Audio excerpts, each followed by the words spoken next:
selamat pagi. Shalom. Puji nama Tuhan. Mari kita satukan hati kita di dalam doa. Bapak, kami bersyukur buat pagi hari ini. Kami bersyukur buat anugerah-Mu. Kami bersyukur buat kebaikan-Mu atas setiap kehidupan kami. Kami bersyukur buat setiap penyertaan-Mu dan perlindungan-Mu yang begitu nyata dalam kehidupan kami. Kami percaya Tuhan, Engkau yang berdaulat atas kehidupan kami. Engkau yang memiliki kami Tuhan. Hai menyerahkan seluruh hidup kami di mezbah-Mu yang kudus pagi hari ini. Biarlah pujian, penyembahan kami menjadi dupa yang harum di hadapan Engkau. Kami berdoa buat setiap saudara-saudara kami yang masih dalam perjalanan. Tuhan pimpin mereka sampai tempat ini dengan selamat tak kurang suatu apapun. Bersama-sama memuji memuliakan nama Tuhan. Hai menyerahkan ibadah kami pagi hari ke dalam tangan kuasa-Mu. Biarlah hadirat-Mu, pengurapan-Mu, pemulihan-Mu terjadi atas setiap kehidupan kami. Terima kasih Bapa. Di dalam nama Tuhan Yesus Kristus kami berdoa dan mengucap syukur. Haleluya. Amin. Mari Bapak Ibu, pagi hari ini kembali kita membawa hati kita di hadapan Tuhan. Kita percaya bahwa Tuhan yang memiliki setiap kehidupan kita. Amin. Dia yang berkuasa dan berdaulat atas kehidupan kita. Kita merindukan Dia setiap waktu dalam kehidupan kita. Haleluya. Mari bawa pujian penyembahan-Mu di hadapan Tuhan.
berkuasa atas setiap kehidupan kami. Haleluya. Mari umat Tuhan bersama-sama katakan amin. Kita sudah dibebaskan dengan darah Yesus, amin. Ada sukacita tempat ini, amin. Lambaikan tangan bersama-sama. Haleluya. Sekarang saya sudah bebas. Katakan dengan teman kanan kirimu, kita sudah dibebaskan dengan darah Yesus. Haleluya. Mari bergembira bagi Allah kita yang bebaskan kita dengan darahnya yang ajaib. Sekarang saya sudah bebas, amin. Sekarang saya sudah bebas. Saya bebas oleh darah yang berkuasa. Sekarang saya bebas, bebas. Haleluya. Katakan lagi. Sekarang saya sudah bebas, amin. Sekarang saya sudah bebas. Saya bebas oleh darahnya domba Allah. Sekarang saya bebas, bebas. Haleluya. Sekarang saya amin. Sudah bebas, amin. Sekarang saya sudah bebas. Katakan pada kita bebaskan haleluya. Sekarang saya bebas, bebas. Haleluya. Ku menang bersama Yesus Tuhan, amin. Ku menang di dalam peperangan. Ku menang atas segala setan. Haleluya, haleluya. Ku menang bersama Yesus Tuhan. Ku menang di dalam amin. Kita menang dalam Tuhan atas segala setan. Haleluya. Mari bersama-sama angkat tanganmu. Haleluya. Haleluya. Ya bangkit. Haleluya. Ya hidup. Haleluya. Ya naik roh kudus. Haleluya. Haleluya. Haleluya. Amin. Ya hidup. Haleluya. Ya naik roh kudus. Mari lagi kita katakan haleluya. Ya bangkit. Haleluya. Ya hidup. Haleluya. Ya naik roh kudus. Roh kudus. Amin. Roh kudus. Sama-sama turun. Haleluya. Haleluya. Haleluya. Kita dibebaskan dengan darah anak domba, amin. Ada sukacita tempat ini, amin. Haleluya. Silakan duduk kembali Bapak Ibu.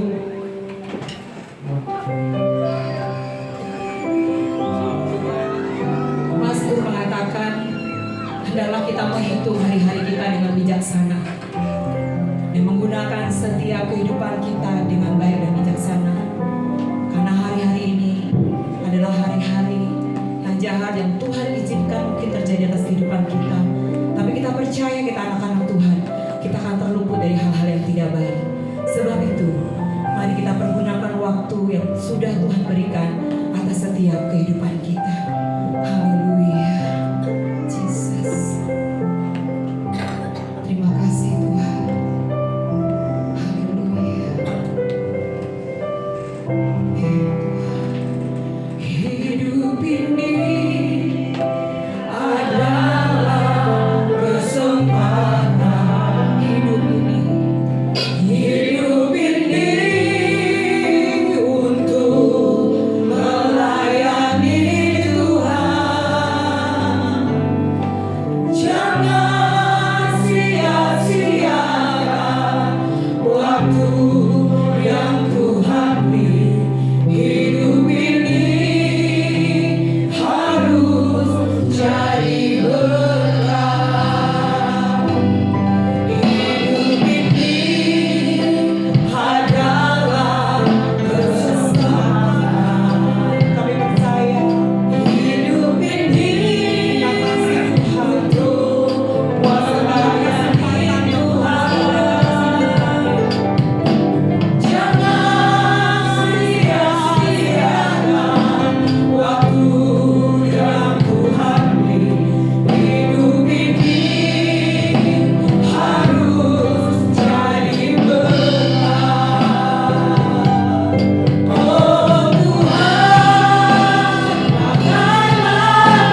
Terima kasih atas berkat-Mu di pagi hari ini Bapa. Tuhan Yesus yang baik, biarlah hidup kami ini bisa melayani orang-orang di sekitar kami, melayani siapapun yang bisa kami layani. Seperti lagu ini adalah menjadi berkat buat kami semuanya Tuhan. Sebentar kami akan mendengarkan firman-Mu ya Tuhan, yang dibawakan oleh Pak Gembala ya Bapak yang baik. Biarlah firman ini menjadi terang di dalam hidup kami, dan kami melakukan kehidupan kami sehari-harinya menjadi pelayan di hadapan yang mau melayani setiap orang yang tidak menginginkan imbal balik daripada dia Tuhan. Biarlah pelayanan yang tulus itu hanya berkat daripada-Mu. Terima kasih Tuhan Yesus yang baik. Berkati kami semua. Amin. Silakan duduk kembali Bapak Ibu. Saya waktu dan tempat kami persilahkan.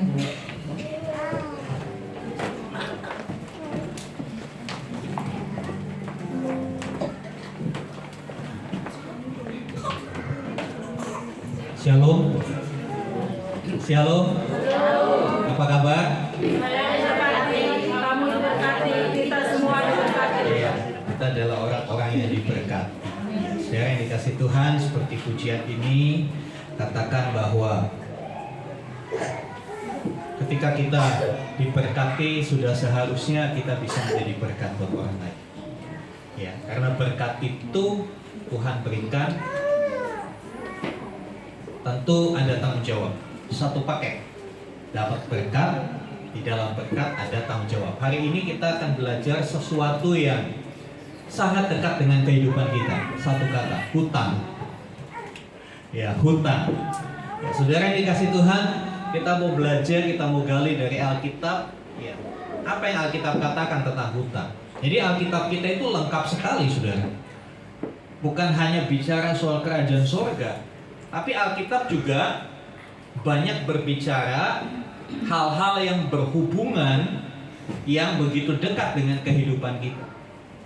Saudara, kalau kita renungkan masalah-masalah yang sering kali kita hadapi, saya mencoba mengakomodir masalah-masalah yang sering kali dihadapi jemaat Tuhan. Biasanya yang pertama sakit penyakit, betul?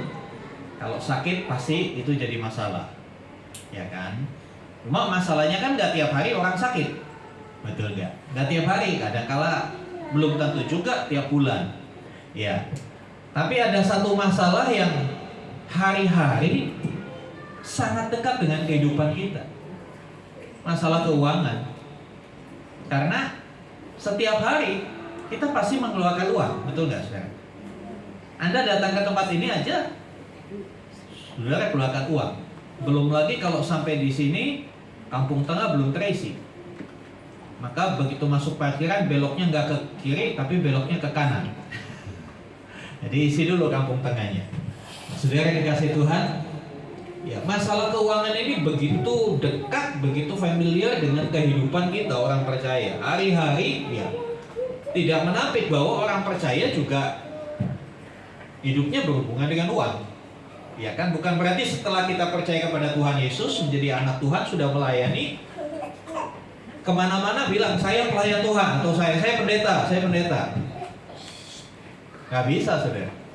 Ya, kartu pendeta saya gak bisa digesek di air untuk belanja. Ya kan?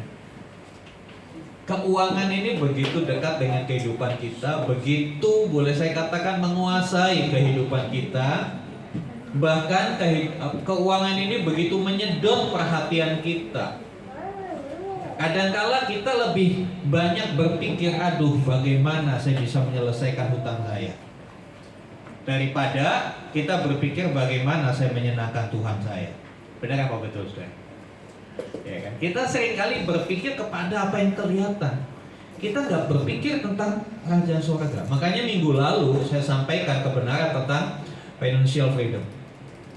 Kebebasan keuangan itu seperti apa? Ternyata Alkitab mengajar kepada kita kebebasan keuangan bukan hanya bicara masalah udah nggak perlu kerja lagi, duitnya udah banyak.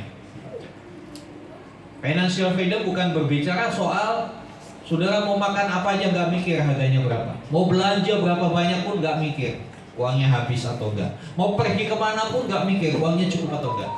Bukan itu. Kebebasan keuangan yang Alkitab katakan, yang Alkitab ajarkan adalah bagaimana keuangan itu tidak mengikat kita, bagaimana hati kita tidak condong kepada uang, tidak menjadi hamba uang. Kalau saudara lupa, ya kadang-kala begitu. Kita ini susah ingat, gampang lupa. Bisa lihat channel YouTube gereja yang minggu lalu. Hari ini kita melangkah lebih lanjut. Kita baca dulu Roma 13 ayat yang ke-8. Roma 13 ayat yang ke-8. Ada ditayangkan di situ. Coba next. Next lagi. Iya. Kita baca 2, 3.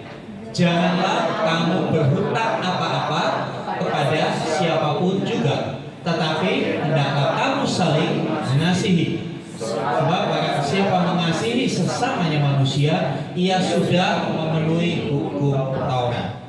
Ya, saya akan bikin spotlight di kalimat pertama atau di bagian pertama. Janganlah kamu berhutang apa-apa kepada siapapun juga. Amin. Ini Alkitab apa kata saya, saudara? Coba periksa di Alkitab digital saudara, ada nggak ayat ini? Jangan-jangan ini Pak Gembala aja yang begini-begini. Ada nggak saudara? Ada. Betul ya? Ada yang di Alkitab begitu. Jelas sekali, tidak perlu kita, wah ini ditafsirkan macam-macam. Jelas sekali, janganlah kamu berhutang apa-apa kepada siapapun. Saya kan hutangnya hutang online Pak. Iya, tetap siapapun itu. Saudara yang dikasih Tuhan, coba slide sebelumnya. Nah, ada 3 hal yang kita mau renungkan hari ini. Hutang, berdosakah kalau kita berhutang? Ini kan yang menjadi pertanyaan kita. Dari ayat itu lalu muncul pertanyaan-pertanyaan ini. Kalau ayatnya berkata janganlah kamu berhutang apa-apa kepada siapapun juga, lalu kita berpikir hutang dosa gak ya? Ya, nanti kita akan lihat. Jangan buru-buru memutuskan atau memberikan satu statement. Ya. Kemudian yang selanjutnya, bolehkah orang Kristen berhutang? Ya. Selanjutnya, apa yang Alkitab katakan tentang hutang? Jadi Alkitab itu lengkap, masalah hutang aja disebutkan, diatur. Alkitab ini bukan hanya buku tentang sorga, tapi ini juga buku tentang bagaimana kita harus hidup di dunia. Panduannya begitu lengkap. Sekali lagi, Alkitab bukan hanya buku tentang sorga, tapi Alkitab juga buku tentang bagaimana kita harus menjalani hidup sementara kita di dunia. Next. Ayo, next lagi. Iya. Ada kata-kata di dalam Roma 13 ayat 8 itu, jangan kamu berhutang. Tentu larangan atau himbauan untuk tidak berhutang ini punya alasan. Ada satu pertanyaan, mengapa muncul kata-kata jangan kamu berhutang? Saudara, hutang itu mengikat. Betul? Hutang itu mengikat, membuat hidupmu jadi nggak bebas, membuat hidupmu jadi terikat. Dapat duit, mikir ini buat bayar ini, bayar ini, bayar ini. Lalu buat ini, mana? Belum lagi kalau sudah mulai ditelepon atau di WA. Ya. Maaf, Bapak, Ibu, sudah jatuh tempo. Segera lunasi hutang Anda. Kita cepat-cepat buka M-Banking, cepat-cepat pingin langsung transfer, tapi begitu buka M-Banking lalu minta maaf. M-Bankingnya minta maaf, mohon maaf saldo tidak mencukupi. Bagi KTM juga sama, minta maaf. Walaupun lebaran masih lama, ATM selalu minta maaf. Nah, saudara yang dikasih Tuhan, hutang itu mengikat. Coba lihat di dalam Amsal 22 ayat 7. Saudara Edo tolong bacakan Amsal 22 ayat yang ke-7. Amsal 22 ayat 7. Orang kaya menguasai orang miskin, yang berhutang menjadi budak dari yang menghutangi. Jelas, yang berhutang menjadi budak yang menghutangi. Ada satu keterikatan ketika kita berhutang dengan siapapun tentunya, ya kan? Dengan siapapun kita jadi terikat atas orang itu. Kita terikat atas orang itu. Mungkin beberapa orang mengambil dalam tanda petik cara-cara licik, cara-cara curang, ganti alamat, ganti nomor KTP, bahkan ganti KTP, ganti domisili, ganti nomor handphone kalau pinjaman online. Karena saya pernah lihat di salah satu konten YouTube, atau saya lupa YouTube atau TikTok begitu, untuk lepas dari jeratan supaya nggak bayar pinjaman online gitu, ini diganti. Nanti kita akan lihat. Ya, saya berharap pedoman hidup kita bukan apa yang disampaikan di TikTok. Apa yang disampaikan di TikTok itu bukan kebenaran, tapi pedoman hidup kita, firman Tuhan. Amin. Amin. Setuju nggak, saudara? Kalau nggak setuju, saya turun udah selesai kita. Jadi saudara yang dikasih Tuhan, banyak orang menjadikan konten-konten di media sosial, entah itu YouTube, TikTok, IG, itu menjadi seolah-olah menjadi satu kebenaran yang diikuti. Padahal banyak konten-konten itu justru bertentangan dengan firman Tuhan. Tadi saya sudah katakan Alkitab ini bukan hanya buku tentang surga, tapi Alkitab adalah buku yang mengatur hidup kita selama kita di dunia. Hari ini kita belajar satu bagian dari buku ini yang mengatur tentang masalah hutang. Jadi kenapa Tuhan berkata melalui Rasul Paulus, jangan kamu berhutang apa-apa kepada siapapun. Ya karena hutang itu mengikat. Ya. Sudah disampaikan minggu lalu, disediakan amplop persembahan Natal. Mikir, aduh persembahan Natal, cicilan 2 bulan ini aja belum lunas, ada lagi. Jadi terikat kan? Kita tidak punya kebebasan untuk memberi persembahan. Kenapa? Ada beban hutang. Ada beban hutang. Hidupmu jadi terikat, gak bebas. Mau beli apa-apa juga gak bebas. Saya tahu kalau hari Minggu kadang-kala bapak-bapak, dilemanya bapak-bapak itu ketika istri dan anak ngajak ke mall. Betul bapak-bapak? Waduh, ini berapa lagi?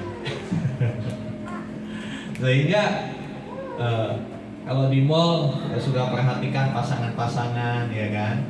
Belum tentu orang yang di suami istri yang jalan di mall yang kelihatannya mesra gandengan, apalagi dirangkul, belum tentu itu lagi benar-benar mesra, saudara. Mungkin mereka lagi kesulitan keuangan, jadi rangkul istrinya, jangan kemana-mana, jangan beli apa-apa. Pegang tangan kuat-kuat supaya gak lari sana lari sini. Tidak semua yang kelihatan mesra ketika jalan di mall itu sungguh-sungguh mesra. Bisa jadi mereka lagi mikir, aduh ini kebutuhan banyak, ke mall, pingin kesana, jadi dipegang baik-baik supaya kelihatan mesra, bukan cuma dipegang tangannya. Si cowok itu melingkarkan tangannya di pinggang istrinya, yang di belakang kelihatan, waduh mesra sekali gitu ya. Si istri bilang sama suaminya, papa mesra sekali ya. Belum tentu, sudah. Ya saudara yang dikasih Tuhan, ya karena hutang itu membebani kehidupan, membebani kondisi keuangan kita. Nah selanjutnya saudara, hutang itu bisa merusak kesaksian kita kalau tidak dilunasi. Betul? Mazmur 37 ayat 21, tolong kita. Mazmur 37 ayat yang ke-21. Mazmur 37 ayat 21. Orang fasik meminjam dan tidak membayar kembali, tetapi orang benar adalah pengasih dan pemurah. Perhatikan, orang fasik meminjam dan nggak bayar. Jadi kalau kita punya utang nggak bayar, kita namanya dikategorikan, Alkitab berkata kita orang fasik, orang yang nggak mengenal Tuhan. Ya. Ayo ingat-ingat, masih ada hutang yang belum dibayar belum? Pura-pura lupa atau sengaja dilupakan karena yang punya utang diem-diem aja ya sudah. Mungkin dia sudah melunasinya. Saudara, saya mau kasih tahu, kalau saudara tidak mau bayar hutangmu di dunia, saya khawatir nanti di sorga, nanti di akhirat ditagih, saudara. Ya, jadi saya kadang-kala bikin joke ya, kalau ada orang yang berhutang sama saudara, lalu ditagih nggak bayar-bayar, cara nagihnya tuh gampang. Bilang sama dia, bro, mau bayar hutangmu sekarang atau kamu mau bayarnya di akhirat nanti? Saya jamin pasti orang itu ketakutan, saudara. Itu satu pengingat, kamu mau bayar di sana atau mau bayar nanti di sana? Mau bayar sekarang di sini atau di sana? Orang berpikir kalau sudah mati urusan hutang selesai. No. Tanggung jawab itu tembus selalu kekekalan. Apa yang kamu alami, apa yang kamu lakukan di dunia, jangan berpikir selesai dengan kata-kata innalillahi, dengan kata-kata telah berpulang ke rumah Bapa, lalu semua tanggung jawab serta-merta gugur. Tidak. Kita akan tetap dimintai pertanggungjawaban iman kita. Kita dimintai pertanggungjawaban di hadapan hakim yang adil, yang gak bisa disuap. Kenapa kamu tidak bayar hutang? Dimintai pertanggungjawaban. Perhatikan saudara, ini kelihatannya sepele. Orang kadang-kala menganggap urusan hutang itu urusan di dunia aja. Karena di surga mah gak ada hutang piutang. Iya, di surga kita gak bisa hutang. Kenapa? Karena di surga semua sudah tercukupi. Yang namanya kebutuhan itu di dunia, di surga itu gak ada kebutuhan. Kebutuhan itu dicoret, udah gak ada kebutuhan. Kita udah gak punya kebutuhan lagi di surga. Karena apa? Allah sudah penuhi semuanya. Tapi jangan salah, tanggung jawab adalah tanggung jawab. Tidak bisa lepas dengan arti kata kematian. Oke, kalau saudara punya KPR, ya, kredit kepemilikan rumah, yang atas nama saudara, ketika saudara mati, maka ahli warisnya tidak perlu bayar. Artinya apa? Dianggap lunas. Tapi bisakah dianggap lunas ketika kita punya hutang dengan teman kita? Ada tanggung jawab di hadapan Tuhan. Karena jelas sekali ayat ini berkata, orang fasik pinjam nggak bayar, nggak balikin. Ya tentu saudara nggak mau dicap orang fasik kan? Ya. Walaupun nggak banyak diantara kita, apa sih orang fasik? Nggak ngerti. Saya orang Medan kok bukan orang fasik. Atau saya orang Tasik, ya itu Tasik sama fasik itu beda saudara. Tasik nama daerah di selatan Jawa Barat. Saudara yang dikasih Tuhan, orang fasik adalah orang yang tidak mengenal Allah. Ya. Tapi orang yang mengenal Allah, kalau punya utang harus bayar. Bilang sebelahnya, bayar utangmu ya. Ya. Saudara yang dikasih Tuhan, itulah alasannya kenapa firman Tuhan berkata janganlah kamu berhutang. Tuhan tidak mau setelah kita jadi anak Tuhan, hidup kita susah, hidup kita terbelenggu, pikiran kita nggak bebas dalam merencanakan keuangan kita karena ada beban hutang yang menjerat kita. Apalagi kalau hutang online kan nggak pernah ditanya mau buat apa, kemampuan bayarnya berapa, ya kan? Beda kalau hutang di bank, saudara akan ditanya penghasilanmu berapa. Tapi kalau hutang online, penghasilan Anda berapa, saudara bisa klik aja di atas 1 miliar. Nggak dicek, nggak ada verifikasinya. Iya aja mereka kasih. Nah itu yang membuat akhirnya kita terikat. Dan kalau sudah terikat, nanti di bagian akhir saya akan kasih tipsnya supaya kita bisa lepas dari beban hutang. Oke, next. Iya. Klik lagi. Iya. Panduan Alkitab tentang hutang. Iya. Ya. Sebelum masuk ke, ya, kalau kita sudah berhutang, janganlah kamu berhutang apa-apa kepada siapapun. Kita bisa terhindar dari pelanggaran akan ayat ini kalau kita bisa mengelola keuangan kita dengan baik. Alkitab memberikan panduan untuk kita mengelola keuangan. Ya. Lukas 14 ayat 28. Oh. Lukas 14 ayat 28. Lukas 14 ayat 28. Sebab siapakah di antara kamu yang kalau kamu mendirikan sebuah menara tidak duduk dahulu membuat anggaran biayanya, kalau cukup uangnya untuk menyelesaikan pekerjaan itu? Saudara, ini satu ayat yang powerful banget dalam hal pengelolaan keuangan. Ya, bikin anggaran, dikasih perumpamaan. Kalau kamu mau bikin menara, artinya kamu punya sesuatu yang kamu inginkan, yang kamu perlukan.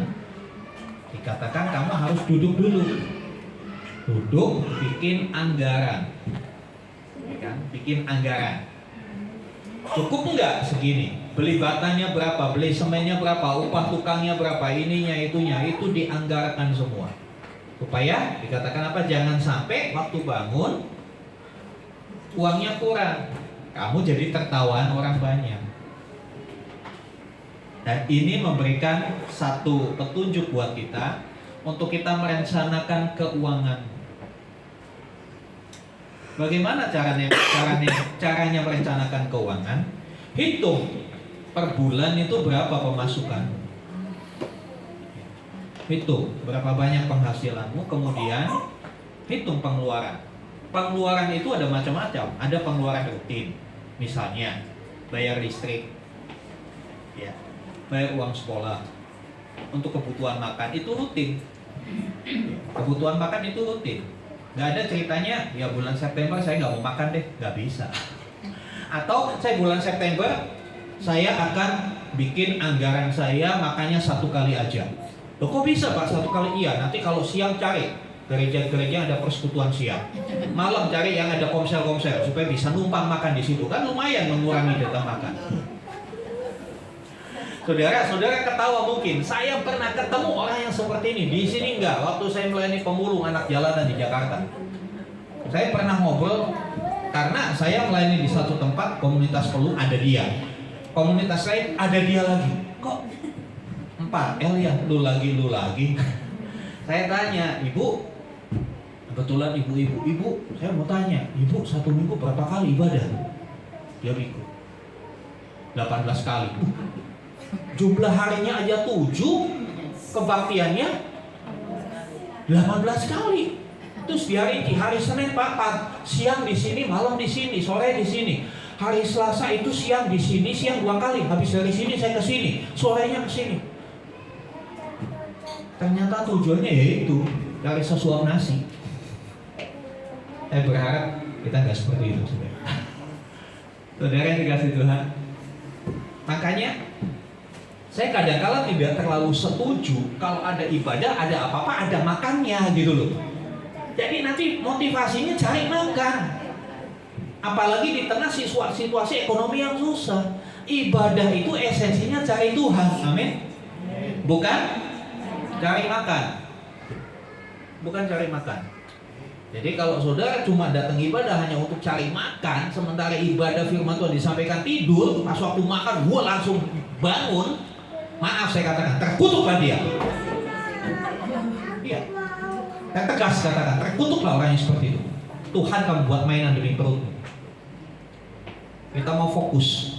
Kalau ibadah cari Tuhan, bukan cari yang lain-lain. Bikin anggaran. Dengan bikin anggaran, saudara tiap bulan bisa lihat, waduh bulan ini saya kok defisit ya. Saudara bisa lihat lagi, sisi mana yang defisit. Oh, saya kebanyakan ngopinya.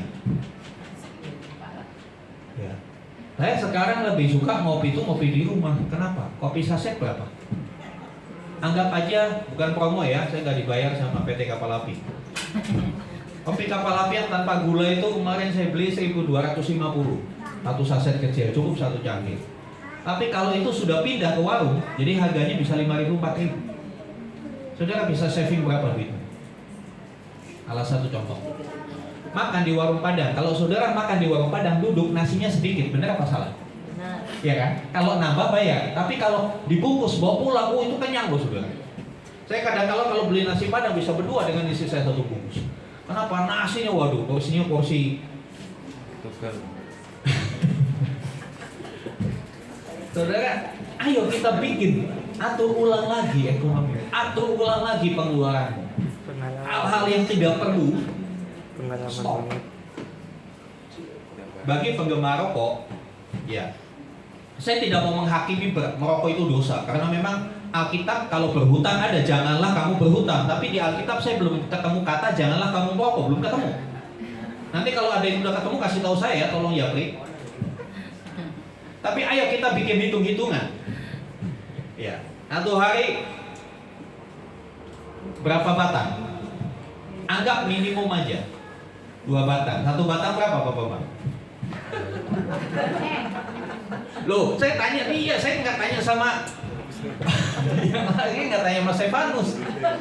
Berapa Mas 1 batang? Sebatang berapa Mas? Hah? 2000 ya. Anggap yang minimum 2000, ya kan? 2,5. 2000 kali 2 4000, sehari 4000, sebulan berapa hari? 30, 4 kali 30 berapa? 120, kalikan 12, 1 tahun. Kelihatan kan duitnya kan? 1 juta? Berapa tuh? Ya, 1.440.000 kan? Bisa nggak buat beli seragam anak? Bisa buat beli sepatu, bisa buat beli baju anak. Tapi kalau saudara nggak mau tinggalkan yang begini, itu dibakarin terus itu duit. Ada orang yang berkata begini, Pak, saya itu nggak mendukung pabrik rokok, Pak. Kenapa? Ya pabrik rokok itu nggak baik lah. Makanya saya bakarin rokok terus. Semakin dibakar, semakin saudara bakar rokok, pabriknya nggak bangkrut, saudara. Makin kaya kan? Ya, saudara yang dikasih Tuhan. Ini salah satu yang dikatakan ayat ini, bikin perencanaan buat keuangan. Mana-mana yang nggak perlu skip, minimal dikurangi. Lalu ada orang bilang begini, Pak, saya ngerokok tuh nggak pakai duit, Pak. Loh, kok bisa? Iya, saya nebeng sama teman. Nebeng sama teman minta rokok mumi. Saudara yang dikasih Tuhan, saudara tahu loh seperti apa orang-orang yang seperti ini. Ayo saya mau katakan, mari kita mau lebih bijaksana. Ya, mari lebih bijaksana. Bukan perkara dosa nggak dosa. Banyak orang yang nggak takut dosa. Kenapa? Pak, dosa itu urusan nanti. Kalau tahu udah mati, ini urusan sekarang, Pak. Tapi saya mau kasih tahu, masalah rokok, masalah hutang itu urusan di dunia, dari sana. Kalau kamu terjerat hutang, hidupmu di dunia bakal susah, betul? Hidupmu di dunia bakal susah, mau ini mau itu nggak bisa. Kenapa? Aduh, ini masih ada yang harus dibayar. Ini ketemu orang, misalnya punya hutang teman di gereja, dia udah dekat-dekat kita udah takut duluan. Dia udah takut duluan, jangan-jangan dia nagih gitu kan. Padahal dia cuma mau bilang, dia mau ngundang, ayo nanti pulang gereja ikut saya makan di Aeon, saya bayarin, saya lagi ulang tahun. Tapi karena dia punya utang jadinya, aduh jangan-jangan dia mau nagih, saya lagi nggak punya uang, udah tanggal susah. Ya, mau cashboard juga belum boleh, karena cashboard bulan lalu belum dilunasi. Susah kan hidupmu? Tuhan nggak mau hidup kita susah. Tuhan itu membebaskan kita bukan hanya dari dosa, tapi dari hal-hal seperti ini. Tapi kita harus belajar kebenaran, karena kebenaran itu yang memerdekakan kita. Kalau kita nggak ngerti yang benar yang mana, kita nggak bisa merdeka, kita terikat terus. Oke, selanjutnya saudara. Hal yang kedua terkait kelola keuangan adalah Lukas pasal 3:14. Lukas 13 ayat 14. Dan prajurit-prajurit bertanya juga kepadanya, dan kami, apakah yang harus kami perbuat? Jawab Yohanes kepada mereka, janganlah merampas dan jangan memeras, dan cukupkanlah dirimu dan gajimu. Ada satu kalimat yang paling akhir di ayat ini, cukupkanlah dirimu dengan gajimu. Tapi kadangkala dasarnya kita itu manusia itu kadangkala keras kepala, suka berdalih, suka ngeyel. Ketika ketemu ayat ini dijawab, gaji saya nggak cukup. Ada ayat katakan cukupkanlah dirimu dengan gajimu. Aduh, tapi gimana gajiku nggak cukup? Ya kan? Cukup nggak cukup itu kembali ke poin yang pertama. Ya, cukup nggak cukup tergantung bagaimana kita mengelola keuangan itu. Ya. Kadangkala yang membuat penghasilan kita tidak cukup adalah gaya hidup. Ngopi itu di depan, di seberang, sama di situ, sama saudara seduh sendiri minta air panas sama Mas Niki di bawah. Beda harga nggak? Beda. Pahitnya kopi sama pahitnya. Kalau kagak dikasih gula ya pahit. Sama. Ya. Orang Amerika tuh keren buat saya. Ya, kerennya apa? Dia terlalu pede. Jual kopi berani ke seluruh dunia jual kopi. Padahal cuma jualan kopi. Starbucks kan jualan kopi, tapi cabangnya di seluruh dunia dia buka. Kadang-kala kita itu terlalu pemalu. Nah, saudara yang dikasih Tuhan, Nah, cukupkanlah dirimu dengan gajimu. Ini kelihatannya sederhana, tapi untuk kita bisa mengerti kata cukup itu gak gampang. Untuk mengerti kata cukup itu tidak gampang. Apalagi sesuatu itu enak. Coba kalau saudara lagi makan babi panggang karo ya, dengan semua teman-temannya, pelengkapnya, cukup nggak satu porsi? Iya. Iya Pak, cukup nggak cukup tergantung isi dompet Pak. Kalau isi dompet tinggal dikit ya cukuplah satu porsi saja. Tapi kalau kira-kira ada bosmu yang ngajak, ayo makan sepuasnya, ayo tambah lagi, nambah nggak kira-kira? Hidup ini adalah kesempatan, ya kan? Kesempatan ditraktir Pak Bos. Bapak Ibu yang sendiri, kadang-kadang kita susah untuk mengerti kata cukup. Mengertinya aja susah, bagaimana juga mengimplementasikannya lebih susah. Makanya mantan Perdana Menteri India yang umurnya 100 tahun masih sehat, dia bilang berhenti ketika kamu merasa enak waktu makan. Nah kita kebalikan, waktu enak ya nambah. Masa enak berhenti Pak? Salah ini. Pak Mahathir Muhammad bilang kalau kamu lagi makan, kamu sudah mulai merasa enak, menikmati, stop, berhenti. Kalau mau umur panjang. Tapi kebalikan kita kan, kalau enak tambah. Saudara yang dikasih Tuhan, belajar mencukupkan diri itu penting supaya kita bisa menikmati hidup ini. Nikmatnya hidup itu bukan dari kemewahan, bukan dari nikmatnya makanan yang kita nikmati, tapi ketika tubuh kita sehat, bukankah itu kenikmatan sejati? Ketika saudara bisa tidur nyenyak tanpa mikir besok mau bayar utang pakai apa, ya mending kalau mau bayar utang pakai apa. Kadang-kadang nggak bisa tidur itu bukan mikirkan bagaimana cara bayar utang, bagaimana bikin alasan. Ketika orang datang lagi bikin alasan apa lagi ya? Kemarin udah bilang rumah bocor, masa bocor terus? Bilang rumah banjir, kagak banjir. Apa bilang sakit, ntar sakit beneran. Jadi semalam tuh mikir, apa ya kira-kira untuk alasan saya itu, orang itu pasti datang nih besok. Susah kan hidup yang seperti itu. Tidur pun gak nyenyak. Nah, saudara yang dikasih Tuhan, padahal janji firman Tuhan Filipi 4 ayat 19 katakan, Allahmu akan mencukupi segala keperluanmu menurut kekayaan dan kemuliaannya. Yang dipenuhi apa? Segala keperluan, bukan segala keinginan. Tuhan nggak pernah janji kasih keinginan kita. Tuhan tidak pernah janji dia menjamin semua keinginan kita. Karena bahaya kalau semua keinginan dipenuhi. Manusia itu inginnya banyak, inginnya macam-macam.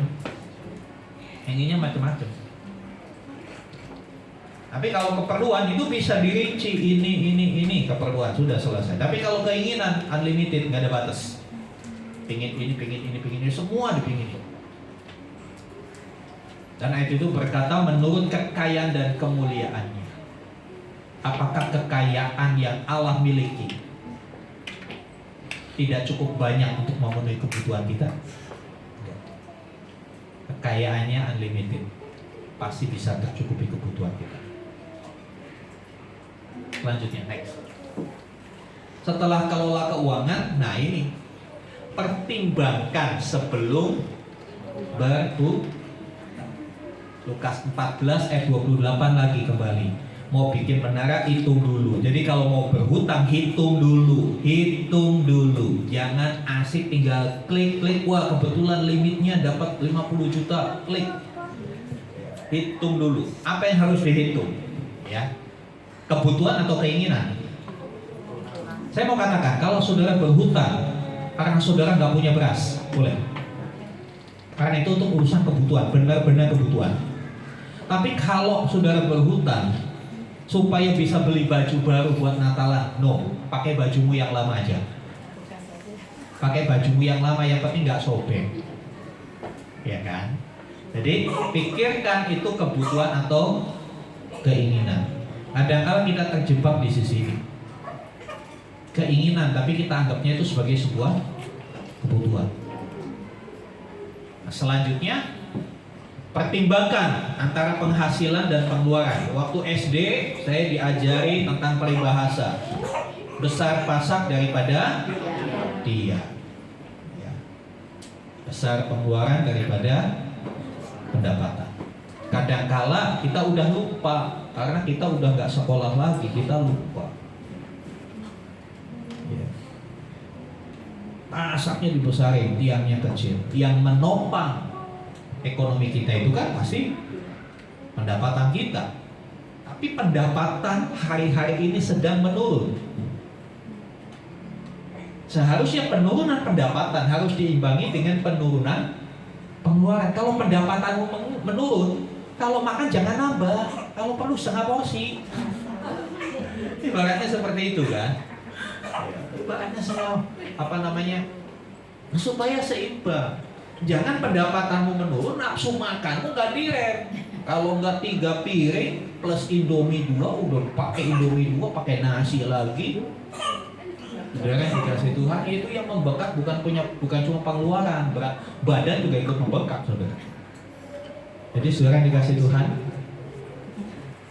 pertimbangkan beberapa hal sebelum saudara berhutang. Ya.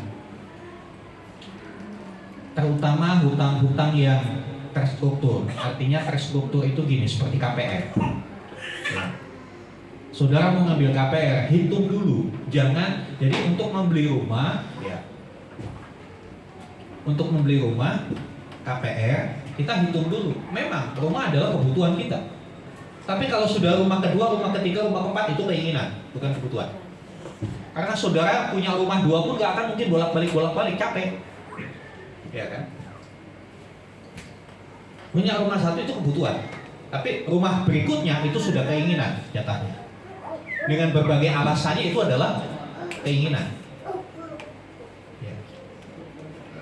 Saudara yang dikasih Tuhan, pertimbangkan. Ya. Pendapatanmu berapa, pengeluaranmu berapa? Memang Bank Indonesia atau bank-bank yang memberi kredit memberikan pedoman, memberikan acuan, sebetulnya bukan mempersulit kita, tapi justru menolong kita. Besaran cicilan itu tidak boleh lebih dari 30% pendapatan.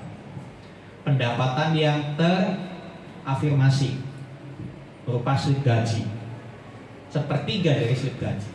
Jadi kalau gajimu cuma 5 juta, maka cicilan yang disetujui itu hanya sekitar maksimal 1,7. Kalau sudah 2 juta tidak bisa.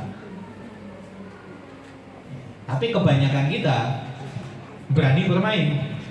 Minta tolong sama HRD-nya. Bilang gaji 5 juta, tolong kasih 1 di atasnya 5. Kasih 1 di depannya 5. Jadi 15 juta supaya bisa beli nyicil rumah yang lebih apalah saudara tahu dengan segala alasannya. Saudara dikasih Tuhan, kadang-kala orang terjebak dalam hal seperti ini. Kita memaksakan diri untuk meraih sesuatu yang sebetulnya belum level kita. Kadang-kala kita berusaha meraih sesuatu yang belum level kita. Itu sama aja saudara masih kelas 5 SD, kelas 6 SD, tapi minta soal ujian buat SMA. Bisa nggak? Itu menyusahkan dirimu sendiri kan? Tapi dalam keuangan kita nggak ngerti hal begini. Dia masih level SD tapi mintanya udah minta SMA, bahkan minta perguruan tinggi. Kan dia sendiri yang susah. Kadang-kala orang susah itu ngajak-ngajak, paling senang deh. Saya kadang-kala lihat begini. Orang kalau lagi susah itu paling senang ngajak-ngajak temannya. Tapi kalau orang lagi senang, gak mau ngajak, nikmati sendiri. Kalau sudah mulai punya cicilan, datang ngajak temannya. Tolong dong bantuin. Tolong dong bantuin cicilan gua. Susah ngajak temannya. Tapi kalau dia lagi dapat bonus, nggak pernah ngajak temannya kan? Saudara mulai, ya, semoga saudara berkata iya itu saya. Saudara yang dikasih Tuhan, ya kemudian, ya, kalau harus berhutang, pikirkanlah kemampuan untuk membayar. Ya. Bukan pikirkanlah alasan untuk kabur. Kadangkala manusia itu memikirkan alasan untuk kabur. cari alasan untuk menunda. Ya, waktu pinjam mah baik-baik banget. Pinjam 100 ya dek ya. Pinjam dulu ya. Tapi begitu sudah waktunya menyelesaikan, nanti ya saya masih begini, masih mending kalau masih diangkat teleponnya. Kadang-kala teleponnya nggak diangkat, WA-nya cuma centang 1. Saya ngalami tuh begitu sudah. Tapi saya cuma berpikiran ketika orang nggak mau menyelesaikan di dunia, oh dia mau menyelesaikannya di akhirat, nggak apa-apa. Nggak apa-apa kalau dia mau menyelesaikannya di akhirat. Next. Ya. Nah, sekarang masalahnya bagaimana jika terlanjur berhutang? Tadi poin 1, poin kedua, sebelum kita berhutang. Ya kan, sebelum kita berhutang, kelola keuangan. Mau berhutang, pikir dulu baik-baik. Ya. Kalau sudah terlanjur berhutang, ya wajib bayar. Karena Mazmur 37 ayat 21, kita dikategorikan orang fasik, dan orang fasik pasti akan dihukum Tuhan. Kan begitu. Kalau punya hutang wajib bayar. Ayo katakan sama-sama, wajib bayar. Jangan cuma ngomong ya, lakukan itu. saya jangan takut saudara. Selesai ibadah ini di bawah Ibu Gembala nggak tanya punya hutang nggak. Itu urusanmu sama Tuhan dan urusanmu sama yang memberi hutang pada saudara. Ya, kita gereja tidak urusan seperti itu. Kita gereja cuma mau mengajarkan saudara, memberikan cara jalan supaya saudara hidupmu tidak susah, supaya hidupmu tidak terikat, dan pada akhirnya saudara bisa bebas dari hutang. Wajib bayar. Kemudian pikirkan sumber-sumber lain untuk membayar. Penghasilan nggak cukup. Tadi suruh mencukupkan gaji, tapi kita bilang gaji saya nggak cukup karena hutangnya lebih banyak dari gaji yang diperoleh. Lalu bagaimana? Cari sumber penghasilan lain. Saudara bisa jualan donat, tapi tidak boleh jualan janji. Ya, jualan janji tidak akan melunasi hutangmu. Ya, saudara yang dikasih Tuhan, pikirkan sumber-sumber untuk membayar apa. Mungkin saudara bisa menjadi affiliate dari beberapa platform e-commerce. Ya, saudara bisa membuat konten, ya, atau saudara punya waktu luang, ya, lakukan apa saja. Ya, di perkotaan itu justru peluang untuk mendapat uang itu lebih banyak daripada di kampung, ya kan? Di perkotaan saudara bisa misalnya kerjaan sambilan ngasuh anak, karena orang di kota kadangkala suami aja yang kerja kagak cukup, jadi harus suami istri. Anak mau titipin sama opungnya di kampung, nggak tega juga, jauh juga. Wah, opungnya udah bolak-balik kena kolesterol, nggak tega juga dititipin anak. Akhirnya dititipin sama orang yang mau ngasuh anak. Tapi kalau di kampung nggak ada yang begitu, ya kan? Nggak ada yang dititipin anak, masih ada opungnya deket, masih ada baunya. Di kota itu lebih banyak hal yang sederhana.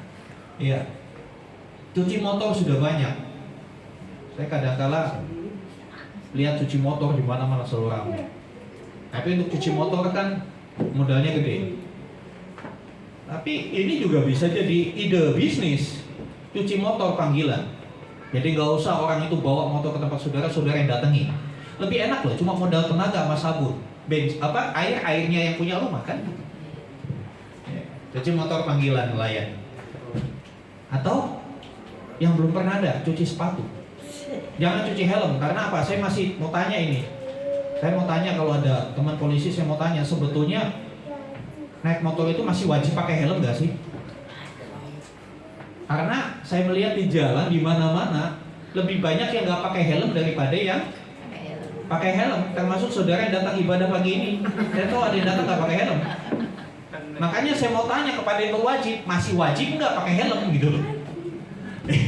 Saya nggak bisa marahin kayak si yang nggak pakai helm. Kenapa? Siapa tahu peraturannya udah dihapus. Saya nggak tahu. Bapak mungkin banyak kenalan polisi, boleh ditanyakan ke Dirlantas. Ya, Dirlantas Polda Metro Jaya. Masih berlaku nggak peraturan pakai helm? Coba tanya, pastikan dulu masih berlaku nggak. Jangan, iya buktinya di jalan nggak pada pakai helm. Jadi saya takut saya kurang update untuk peraturan seperti itu. Tolong saya dikasih tahu. Ya, saudara dikasih Tuhan, ya. Pikirkan sumber-sumber penghasilan. Kayak jasa suci sepatu kan jarang, belum pernah ada kan? Semir sepatu aja udah mulai jarang tuh. Yang dulu saya masih ingat teman SD saya pulang sekolah kerja semir sepatu. Jadi ke sekolah itu dia bawa 2 tas buku dan tas itu kotak cuci sepatunya, apa semir sepatunya. Pulang dari situ dia pergi ke pasar. Dulu belum ada mall di kota Cirebon. Semir sepatu. Bukankah itu tidak perlu sekolah, tidak perlu keterampilan khusus? Cuma kadang-kala gengsi kita terlalu besar. Sorry saudara, gengsimu nggak bisa bayar hutangmu. Betul? Kalau saudara gengsimu nggak bisa bayar hutangmu. Tapi kadang-kala gengsimu itu menyusahkan hidupmu. Nah, saudara dikasih Tuhan, pikirkan itu. Jangan sekali-kali mencoba membayar hutang dengan cara bikin lubang baru. Jangan gali lubang baru. Ya, dulu kalau nggak salah Bang Haji Roma Irama nyanyi lagu ini ya. Gali lubang tutup lubang. Masih ingat nggak? Yang seangkatan dengan saya Pak Giri pasti tahu itu lagu itu. Nggak tahu sudah di Indonesia atau masih di Singapura. Kalau di Singapura mungkin nggak kenal lagu itu. Kalau di Indonesia ada gali lubang. Ya, jangan selesaikan masalah hutangmu dengan gali lubang tutup lubang. Pinjam di Kredivo.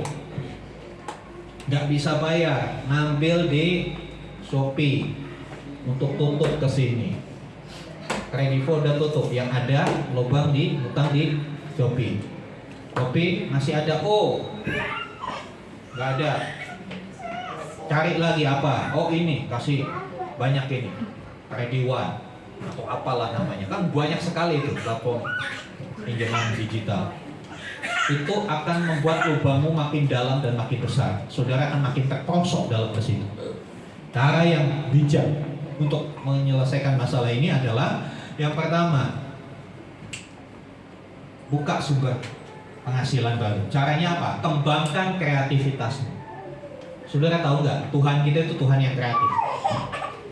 Coba lihat burung di udara, macem-macem itu burung itu, sampai namanya aja kita susah.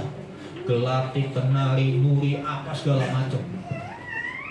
Bukankah itu adalah bentuk kreativitas Tuhan? Bunga juga macam-macam. Ikan di laut, ya, ikan di laut yang kita kenal cuma ikan teri sama ikan tongkol. Karena itu selalu ditanyakan sama Pak Jokowi dulu. Sebutkan ikan-ikan di laut, ikan tongkol. Itu bentuk atau bukti bahwa Tuhan itu kreatif. Kalau Tuhan kreatif, Tuhan juga memberikan kreativitasnya kepada kita. Kembangkan kreativitasmu untuk menggali sumber-sumber yang lain. Jadi ketika saudara berkata, gajiku gak cukup, gak perlu demo. Demo itu resikonya besar. Belum tentu juga gajimu jadi cukup sebulan saudara demo. Ya kan? Tapi mari kita gali, kita eksplor diri kita, untuk kita menjadi pribadi yang lebih produktif, lebih inovatif. Ya. Buat teman-teman anak muda yang masih menunggu lamaran pekerjaan, coba kembangkan dirimu. Apa yang kamu punya, mulai lakukan itu. Saya percaya kalau kita mau berusaha, penyertaan Tuhan akan nyata. Penyertaan Tuhan akan nyata buat kita. Next. Ya, apakah hutang itu berdosa? Dosa nggak, saudara?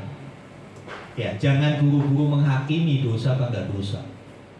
Tapi yang jelas hutang itu menjerat, hutang itu menyusahkan. Next. Ini hutang itu berdosa bila tidak mau atau tidak berusaha untuk bayar. Itu dosa kalau seperti itu. Nggak mau bayar atau nggak ada usahanya, anggap remeh gitu untuk hal itu. Kemudian berhutang untuk memenuhi gaya hidup, ini juga dosa. Dosanya di mana? Ya, keinginan daging. Ya, keinginan daging, keangkuhan hidup, itu membuat kita tidak bisa masuk dalam kerajaan surga. Kemudian selanjutnya hutang menjadi dosa bila itu menjadi kebiasaan. Hutang sini, hutang sana, ini kagak dibayar, bikin alasan begini-begini, lalu bikin alasannya pura-pura susah. Aduh, nggak bisa gini-gini.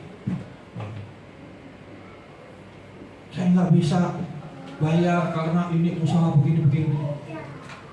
Intinya tidak mau bayar. Dan itu menjadi satu kebiasaan. Hutang lagi, dan hutang lagi. Ada orangnya modelnya seperti itu. Kemudian selanjutnya, ya, kalau hutang itu menghalangi kita untuk memberi, itu dosa. Karena kita berhutang, lalu akhirnya kita nggak bisa berbuat apa-apa buat pekerjaan Tuhan, nggak bisa berbuat apa-apa untuk orang tua kita. Ketika orang tua kita sakit, kita bilang kita aja utangnya banyak.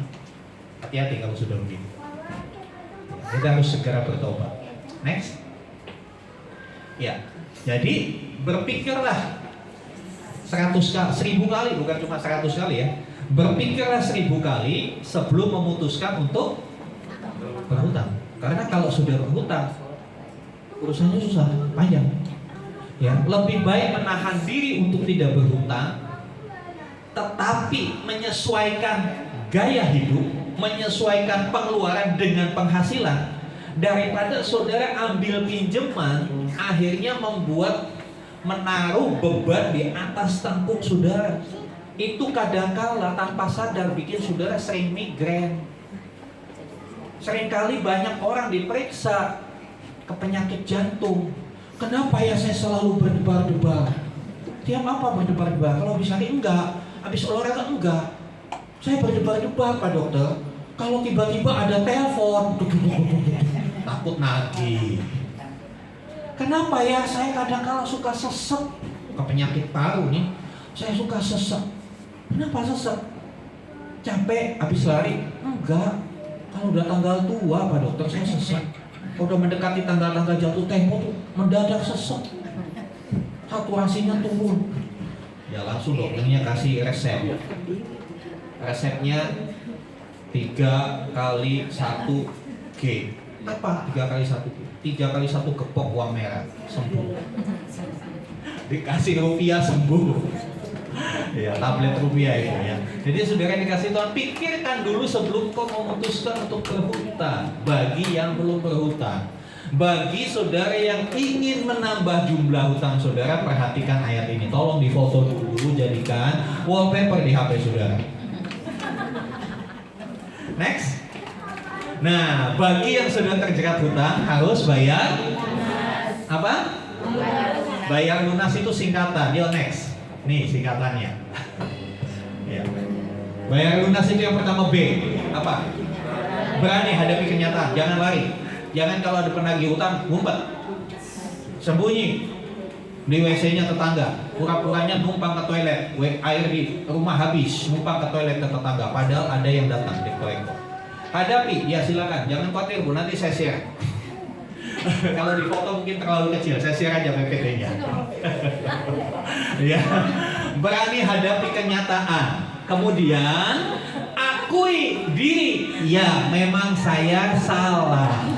Ya kan? Saya salah ambil keputusan ngambil utang ini. Akui. Tanpa kita mengakui nggak akan pernah kelar urusan.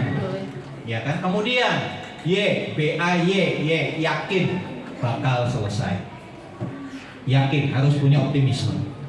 Yakin, bukan yakin bisa kabur. Kadang-kala kita yakinnya yakin bisa kabur atau yakin dapat pinjaman lain.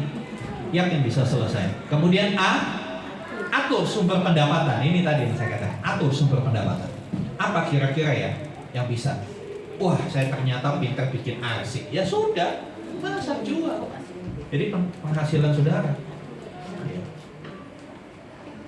Saudara yang dikasih Tuhan, banyak hal yang kita bisa eksplor dari diri kita. Karena saya percaya setiap kita Tuhan kasih kemampuan untuk bertahan hidup. Tuhan kasih kemampuan kita untuk mencukupi kebutuhan kita. Berupa apa? Akal budi.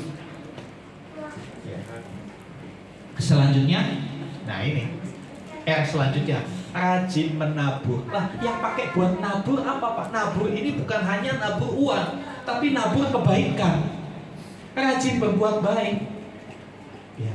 Kalau saudara sudah rajin berbuat baik dengan banyak orang, bisa jadi orang-orang itu yang bisa kasih rezeki sama saudara. Tiba-tiba orang itu telepon, Pak, Bu, bisa nggak saya pesan nasi bungkus 2.000? Nah, saudara bilang, ya tapi saya nggak ada modal, saya modalin. Itu kan. Tapi kalau saudara nggak ada hubungan baik dengan orang itu, nggak mungkin ditelepon. Betul? Mungkin dia tahu, karena saudara waktu masak, masakanmu lebih kasih ke dia. Dia makan, oh enak ya. Suatu kali kantornya bikin acara, dia mikir, siapa ya? Kebetulan dia ditunjuk seksi konsumsi. Aduh, siapa ya? Oh iya, ibu depan rumah ini pernah kasih makanan ke saya, masakannya enak. Udah dia aja deh. Saudara perhatikan, caranya Tuhan menolong itu gak harus lewat pinjaman online.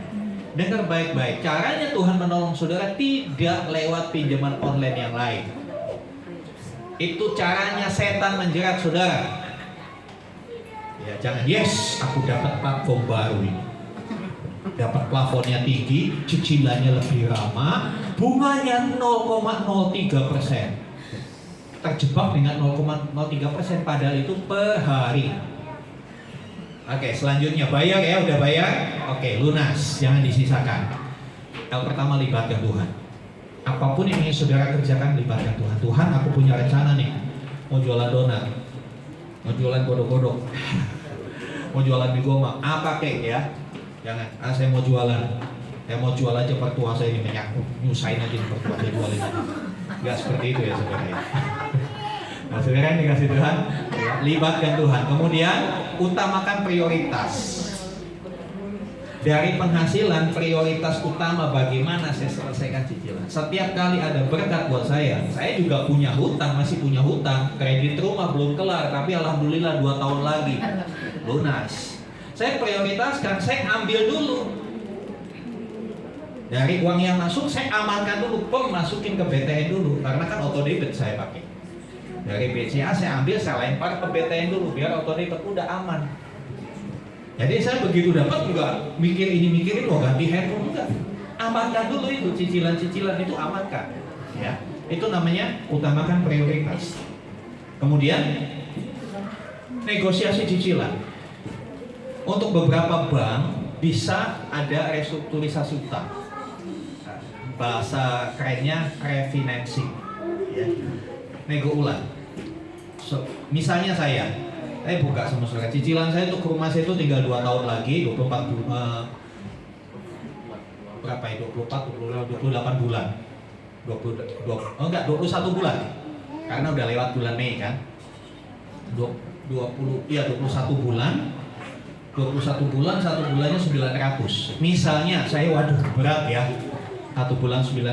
Saya pingin turunin cicilan saya mampunya 500. Saya bisa datang ke bank, Pak, ini begini-begini posisinya, bisa nggak diatur ulang? Saya mau bayarnya 500 aja sebulan. Tapi waktu bayarnya nggak 2 tahun, tapi 5 tahun, bisa. Ya kan? Itu bisa. Jadi atur negosiasi. Kalau saudara pinjamnya sama pribadi, bilang sama orang itu, sorry ya, gue nggak bisa bayar lunas langsung, bisa nggak gue cicil? Ya nyicilnya jangan sebulan 3.000 rupiah, kapan kelarnya? Ya kan? Itu banyak hal yang kita bisa lakukan. Ya. Kemudian alokasikan budget. Budgetnya, jadi untuk bayar utang itu dibudgetkan, maksudnya begitu. Jangan buat healing yang dibudgetkan, buat bayar hutang yang dibudgetkan. Nah kalau ada sisa, mau healing, mau apa, mau ganti handphone, terserah dengan sisanya. Tapi kelarin dulu yang menjadi kewajiban. Selanjutnya, yang terakhir, sederhanakan hidup. Karena saudara makan di restoran, salah satu restoran di seberang, dengan makan di Wonogiri kenyangnya sama. Betul, kenyangnya sama. Lebih lagi nanti kalau udah 5-6 jam yang dibuang juga sama. Mau makan yang 100.000 satu porsi dengan yang cuma 12.000 plus kerupuk, kenyangnya sama. Jadi kenapa kita harus nguber gengsi, nguber supaya bisa foto? Saya mau kasih tahu saudara triknya. Kalau saudara suka foto-foto gitu, nggak usah pergi ke restoran mewah, pakai teknologi AI. Saudara duduk di meja makanmu, tapi backgroundnya bisa diubah jadi restoran mewah, kan sama. Kalau tujuannya untuk bisa mejeng untuk bisa mengaktualisasikan diri. Bahasa kerennya kan begitu ya, mengaktualisasikan diri. Foto di restoran mewah. Di meja makanmu juga bisa, mau lauknya terong bakar, ikan asin, foto, masuk ke AI, diedit, kelar. Mau temenmu lihat, wih keren ini. Ya kan? Saudara yang dikasih Tuhan, sederhanakan hidupmu. Ya, rasanya pakai baju yang branded sama baju yang biasa, ya sama. Cuma gengsinya yang berbeda kan? Ya kan merasa. Ya memang sih cara jalannya beda. Kalau pakai baju yang 100.003 dengan yang 1.200.000 beda. Cara jalannya udah begini. Kalau pakai harga mahal. Nilai dirimu tidak ditentukan dari apa yang kamu pakai, tapi nilai dirimu ditentukan dari attitudes, dari sikapmu, dari perkataanmu dengan dari perilakumu. Itulah nilai dirimu. Ya buktinya itu yang kemarin joget-joget kemudian rumahnya dijarah. Bukan dijarah ya, dipindahin. Itu kan karena terlalu asik, orang jadi marah. Saudara yang dikasih Tuhan, mari kita mau bijaksana, kita mau bayar lunas semua hutang kita. Amin. Kita sama-sama bangkit berdiri. Harus bayar lunas. Nanti yang perlu ini saya kira ditutup deh, PPT khusus hari ini. Jangan sampai karena kita tidak beres masalah keuangan, kita tidak selesaikan hutang kita, hidup kita jadi batu sandungan. Saudara, ada satu cerita di sebuah gereja. Di sebuah gereja, wakil gembalanya ini jatuh dalam masalah keuangan, mengikuti gaya hidup. Saya tidak mau sebut siapa namanya dari gereja mana, tapi ada. Si wakil gembala ini, ya, waktu istrinya ulang tahun aja kasih tas yang 2 juta. Anaknya ulang tahun, baru 1 tahun, anak 1 tahun diulang tahunin kayak apa juga gak ngerti dia kan. Dia bikin pesta lebih 10 juta. Tapi uangnya hasil pinjam. Suatu kali dia dapat tugas nyampaikan firman Tuhan di gerejanya. Entah bapak gembala yang mana gitu, dia menyampaikan firman Tuhan. Itu jemaat yang di belakang ketawa-ketawa, hehehe. Ya ujung-ujungnya jemaat yang ketawa-ketawa itu ngasih pinjaman belum dibayar. Jadi kesaksiannya hidup di sini gak dianggap sama yang mendengarkan. Jadi saudara, dan kala kesaksian hidup kita itu disorot, bukan hanya dari rajin tidaknya kita ke gereja, tapi bagaimana perilaku kita. Ya. Kalau kita punya hutang tidak diselesaikan, itu sangat merusak kesaksian Kristen kita. Jangan sampai ada kata-kata di lingkungan berkata, lihat tuh orang Kristen punya utang gak mau bayar. Saya gak mau dengar ada kata-kata begitu. Itu sangat mempermalukan Tuhan. Hidup ini kesempatan untuk kita memuliakan Tuhan menjadi berkat. Naikkan pujian ini.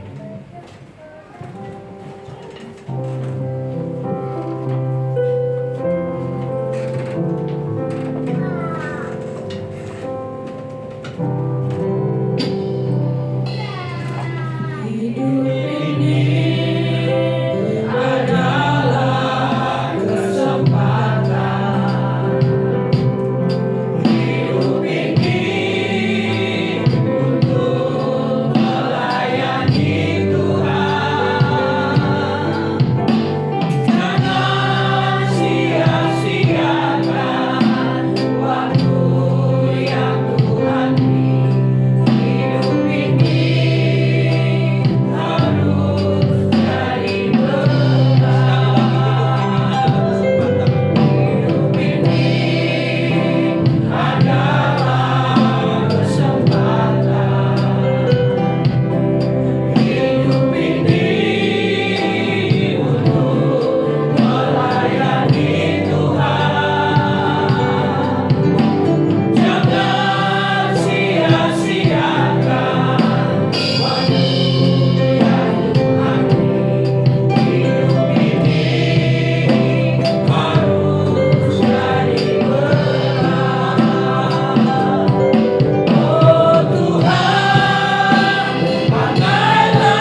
melunasi hutangmu, tapi dirimu sendiri yang bisa melunasi hutangmu.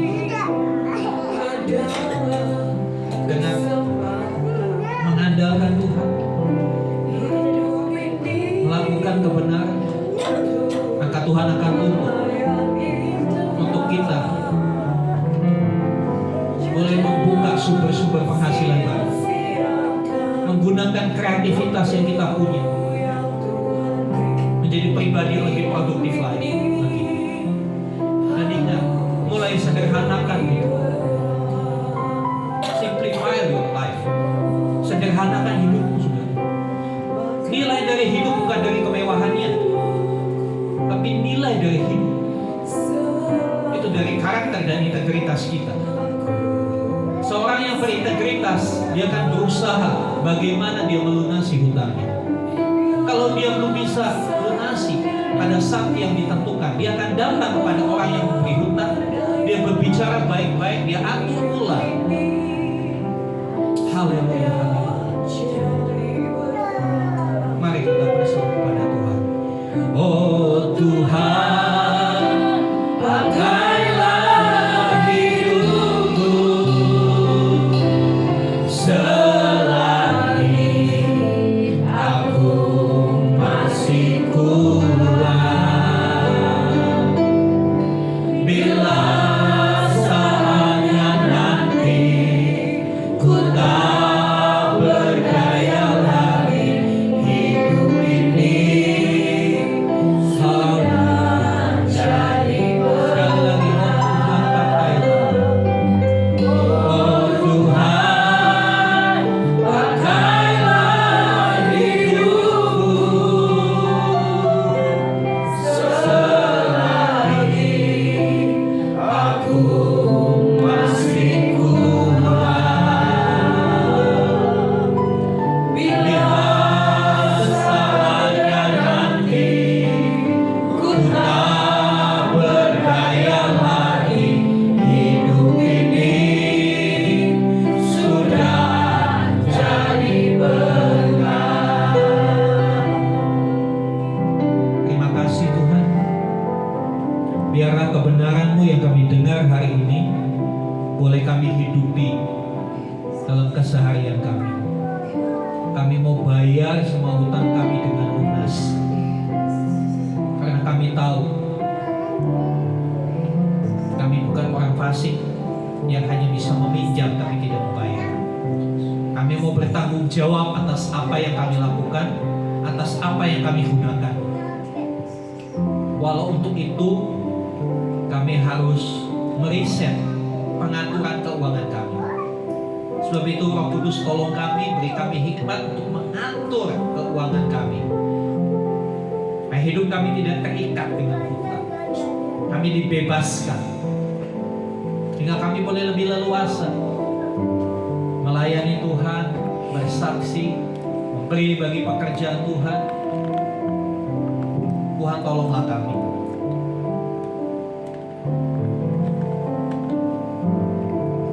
Berkati setiap kami, berikan kreativitas yang produktif, sehingga waktu yang Tuhan beri kami gunakan untuk hal-hal yang menghasilkan, bukan terbuang begitu saja. Terima kasih Bapak. Dalam nama Tuhan Yesus kami berdoa. Amin. Silakan duduk saudara. Puji nama Tuhan, firman yang mengingatkan kita untuk kita belajar bersyukur dengan segala sesuatu yang Tuhan berikan dalam kehidupan kita. Amin Bapak Ibu. Mari kita akan diberikan kesempatan pagi hari ini untuk memberikan persembahan kita. Saya minta Mari kita bersatu dalam doa. Terima kasih Allah yang baik, Allah yang kami sembah. Terima kasih ya Tuhan Yesus untuk penyertaan Tuhan dalam kehidupan kami ya Tuhan sampai pada saat ini ya Tuhan Yesus. Terima kasih Tuhan untuk firman-Mu yang telah disampaikan oleh hamba-Mu ya Tuhan. Biarlah Tuhan boleh kami terapkan dalam kehidupan kami sehari-hari. Terima kasih Tuhan, kami juga menyerahkan hamba-Mu ke dalam tangan-Mu Tuhan. Biarlah Tuhan Kau lebih memberkati lagi Tuhan hamba-Mu ini Tuhan, boleh lagi Tuhan memberitakan kebenaran daripada firman Tuhan. Biarlah juga kami Tuhan Yesus boleh mengontrol setiap keinginan dalam kehidupan kami Tuhan Yesus. Karena kami percaya Tuhan Yesus bahwa pertolongan Tuhan, penyertaan Tuhan akan nyata dan tepat pada waktunya Tuhan Yesus. Engkau menyertai dalam setiap kehidupan kami Tuhan Yesus. Tuhan, biarlah Tuhan dalam kesempatan kehidupan kami yang sampai pada saat ini Tuhan Yesus, yang Kau masih memberikan kepada kami Tuhan hidup sampai hari ini Tuhan. Biarlah Tuhan kami menjadi berkat dimanapun kami berada Tuhan. Tuhan, di sini kami membawa persembahan Tuhan, biarlah boleh menyenangkan hati Tuhan, biarlah berguna untuk pekerjaan Tuhan di tempat ini. Terima kasih ya Tuhan Yesus, terpujilah Tuhan, haleluya, amin. Kita angkat doa sahabat kita pagi hari ini. Mari kita bersatu dalam doa. Kami mengucap syukur Tuhan di pagi hari ini untuk semua kebaikan-Mu sepanjang minggu ini Tuhan. Terima kasih buat berkat-Mu Tuhan yang luar biasa kami terima Tuhan. Kami masih bisa diberi kesempatan untuk ibadah hari ini. Terima kasih Tuhan, kami sudah memuji memuliakan nama-Mu. Biarlah Tuhan, Engkau ditinggikan, dimuliakan. Terima kasih Bapa, terima kasih Yesus. Terima kasih buat firman-Mu Tuhan. Kami sudah diberkati oleh firman-Mu pagi hari ini. Biarlah kami Tuhan melakukan firman-Mu ini dengan sungguh-sungguh di dalam kehidupan kami. Biarlah kami hati-hati Tuhan untuk melangkah agar kami tidak berhutang lagi Tuhan ke siapapun. Biarlah kami Tuhan kalau udah terlanjur, biarlah kami Tuhan melunasinya dengan tepat waktu Tuhan. Biarlah ampuni kami Tuhan kalau kami di sepanjang hidup kami ini masih salah, banyak salah. Biarlah Tuhan kami kembali ke jalan-Mu. Biarlah Tuhan firman yang kami dengar hari ini, biarlah kami renungkan siang dan malam, dan sungguh-sungguh kami lakukan dalam kehidupan kami. Terima kasih Bapa, kami berdoa buat hamba-Mu Tuhan di tempat ini. Biarlah Tuhan Engkau pakai lebih lagi Bapak Gembala kami Tuhan untuk menyampaikan firman-Mu, untuk melayani kami jemaat-Mu di tempat ini. Berkati keluarga-Mu Tuhan, keluarga. Berkati Ibu Dia, berkati Salsa sama Sharon Tuhan. Apapun kerinduan mereka Tuhan kami serahkan padamu. Biarlah Tuhan yang selalu memberi yang terbaik buat hamba-Mu ini Tuhan. Terima kasih Bapa, terima kasih Yesus. Kami berdoa juga buat jemaat-Mu di tempat ini yang ulang tahun Tuhan bulan ini Tuhan. Biarlah Tuhan kami mengucap syukur buat umur yang Tuhan tambahkan buat jemaat-Mu di tempat ini. Terima kasih buat penyertaan-Mu sepanjang hidup mereka Tuhan. Biarlah jemaat-Mu Tuhan yang ulang tahun semakin diberkati oleh Tuhan. Mereka setia kepada-Mu Tuhan. Terima kasih Bapa. Kami berdoa juga buat jemaat-Mu yang tidak hadir saat ini Tuhan. Apapun alasan mereka Tuhan, apa mereka bekerja, Tuhan berkati mereka dalam pekerjaannya. Yang sakit Tuhan, biarlah Tuhan jamah, Kau angkat sakit penyakitnya. Biarlah Tuhan mereka bisa memuji memuliakan Tuhan dengan sukacita Tuhan. Terima kasih Bapak, terima kasih Yesus. Kami berdoa juga buat bangsa dan negara kami, bangsa Indonesia Tuhan. Kau tahu apa yang terjadi di negara kami, banyak hal yang terjadi Tuhan. Tapi kami hanya berserah kepada-Mu Tuhan. Kau lawat negara kami ini Tuhan, dan negara kami ini Tuhan berkati, biar negara kami aman Tuhan, biar negara kami ini Tuhan takut akan Engkau Tuhan. Berkati semua pemerintah kami Tuhan, dari presiden kami Tuhan, wakil presiden sampai Tuhan kejajaran yang terendah Tuhan, DPR Tuhan. Engkau yang melindungi mereka, Engkau memberkati mereka Tuhan. Semua tugas mereka Engkau yang memimpin Tuhan. Biarlah mereka Tuhan membawa negara kami ini negara yang berdaulat Tuhan, yang takut akan Tuhan. Terima kasih Yesus, terima kasih Roh Kudus.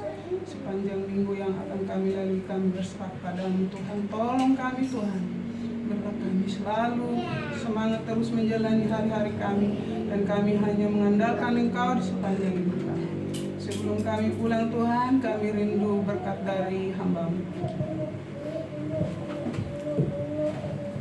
Kami menyerahkan anak Darius yang demam pagi hari ini, Tuhan menjamah, menyembuhkan, memulihkan. Demikian juga David, Fani, Tuhan menjamah, memulihkan mereka. Sehingga kami semua boleh mengalami kesembuhan yang dari Tuhan. Jemaat kami yang lain, Tuhan, Engkau yang memberikan hati untuk mereka lebih sungguh-sungguh mencari Tuhan. Di waktu-waktu yang terakhir ini, kami tahu kesempatan kami sudah tidak banyak. Kami mau gunakan waktu yang ada, waktu yang sisa, untuk kami lebih sungguh-sungguh lagi mencari Tuhan. Terima kasih Tuhan. Mari saudara buka hatimu, angkat tanganmu, dan sekarang terimalah rahmat anugerah dari Bapa di surga, dalam kasih sayang Tuhan Yesus Kristus, bersama persekutuan pengurapan Roh Kudus. Terimalah berkat-berkat jasmani, terlebih lagi berkat rohani. Jadilah berkat dimanapun Tuhan menempatkan saudara. Beritakanlah kebaikannya kepada banyak orang. Karena itu pergilah, jadikanlah semua bangsa muridku. Baptislah mereka dalam nama Bapa, Anak, dan Roh Kudus.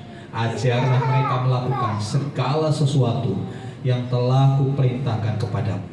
Dan ketahuilah aku menyertai kamu senantiasa sampai kepada akhir zaman. Demikianlah Tuhan Yesus akan datang kembali, menjemput kita, membawa kita masuk ke tempat yang telah Dia sediakan, supaya di mana Tuhan Yesus berada, di situ kita boleh berada. Dengan penuh syukur kami terima berkat di dalam nama Tuhan Yesus Kristus. Haleluya, haleluya, amin.